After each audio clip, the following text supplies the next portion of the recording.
अब जैसे पुण्यात्माओं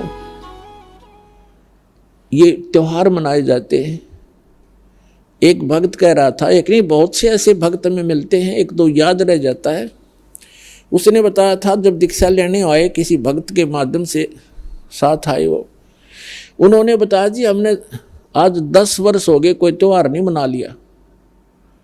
कारण क्या है कि कभी तो हमारा एक 5-4 मेरे चाचा ताऊ 5-6 भाई थे, उनमें कभी तो किसी की मृत्यु हो जाती है, किसी खास जवान की, कोई बहन विधवा हो जाती है या घर का सदस्य मर जाता है। हमने 10 वर्ष हो गए कोई त्योहार नहीं बना लिया। तो पुण्यात्माओं अब वो त्योहार क्यों नहीं मना रहे? और जिनके या बिजली ना गिरी है वो नाचें गाँव बकवाद करें, खाक त्योहार। यहाँ पर तो कहते हैं, परमात्मा कहते हैं कि यदि आपको समर्थ की शरण मिल गई फिर तो यहाँ आप खुशी मना सकते हो, और वो खुशी भी राम नाम में, भक्ति में। आपका ये त्योहार है सत्संग में आना, परमात्मा की भक्ति करो, सेवा करो, सिमरन करो, दान करो जैसा आपके हाथ से छूटे। तो ये आपकी जो है ना त्योहार है। इसके अतिरिक्त आप क्या देखा दास ने, ये होली मनाते हैं। होली जब से हमें ज्ञान हुआ है हमारे बच्चे भी नहीं करते, छोटे छोटे बच्चे भी अपने घरों में रहते हैं, उस दिन बाहर नहीं निकलते, क्योंकि समाज में ये ज़्यादा परंपरा प्रचलित है। तो उस दिन क्या करेंगे, गंदा पानी, रेत, गाँव में मतलब बहुत बुरा हाल है, और लाल मुँह कर लेंगे बांदर की तरह, सारे दिन धक्के खांदे आंडे, और हम अपना बैठ कर भजन करें दरवाज़ा बंद करके। अब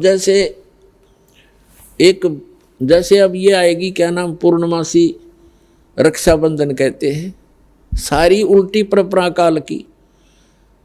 एक बहन बता रही थी जब दीक्षा ली उसने, और ये उसको ये सब मर्यादाएं बताएगी, सत्संग सुनाए जाते हैं। पहले थोड़ी संगत थी, 100, 200, 400 भक्त आ जाते थे, बैठ जाते थे, सब अब अपनी सुनाया करते थे मेरे पास बैठ कर। तो एक बहन कह रही थी जी आप, पहली बार तो मैंने दुख हुआ था इस बात का जब ये सुना कि भाई रक्षाबंधन भी भाई का नहीं बांधना है। तो अब मुझे पता चला कि मैं रक्षाबंधन वाले दिन अपने भाई के रक्षा बांधने के लिए गई थी, रक्षाबंधन राखी बांधन खातिर गई थी, और मेरा भाई किसी कामवश मोटरसाइकिल पर गया हुआ था और उसकी इंतजार कर रही थी। अब क्या हुआ कि शाम के समय दुर्घटनाग्रस्त हो गया मेरा भाई, मृत्यु होगी, और उसका शव आया। ओए होए, अपनात्माओं हम रक्षाबंधन किस लिए बांधते हैं भाई का, बहन, कि हमारी रक्षा करे। अब जब वो अपनी ही रक्षा नहीं कर सका, भाई की रक्षा, बहन की रक्षा कहाँ से कर देगा?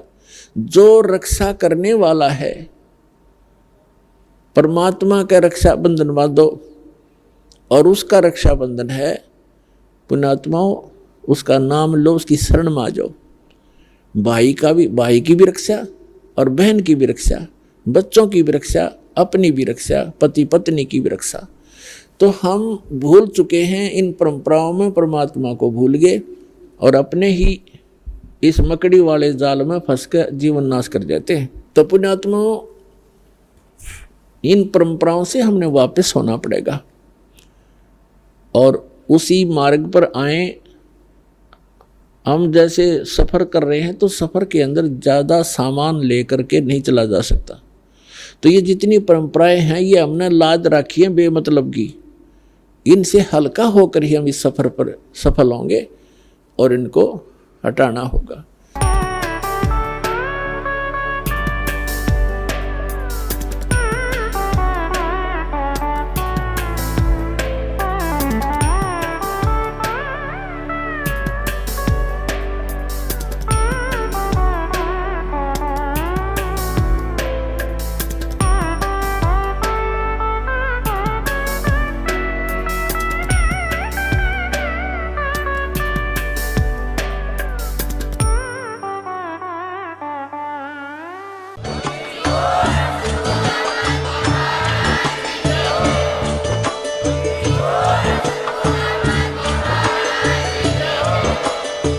सुन रहे थे जगत गुरु तत्वदर्शी संत रामपाल जी महाराज जी के मंगल प्रवचन। अधिक जानकारी के लिए विजिट कीजिए हमारी वेबसाइट www.jagatgururampalji.org। संत रामपाल जी महाराज जी के शुभ आशीर्वाद से पूरे विश्व भर में 500 से भी ज्यादा नाम दीक्षा केंद्र हैं, जिन पर संत रामपाल जी महाराज जी द्वारा ऑनलाइन निशुल्क नाम दीक्षा दी जा रही है। अपने नजदीकी नाम दीक्षा केंद्र का पता करने के लिए संपर्क करें 8222880541।